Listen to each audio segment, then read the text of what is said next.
In the field of medicine, previously we did not know that the honey was obtained from the belly of the bee.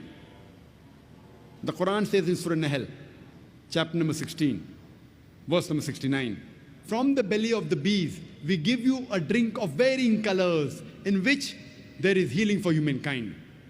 It was only 300 years before, approximately, we came to know that the honey was obtained from the belly of the bee. And now we have come to know that honey is rich in vitamin K as well as fructose. Recently we have come to know that even the honey has got mild antiseptic properties.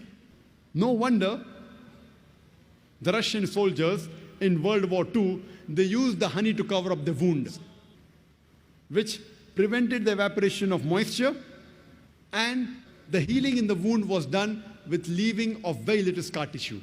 And due to the density of honey, germs and bacteria were prevented to grow in the wound. And if a patient is suffering from the allergy of a particular plant, if honey is obtained from that plant and given to that patient starts developing resistance to it. Imagine what science has come to know today. Recently, Quran mentions that in the honey there is healing for humankind.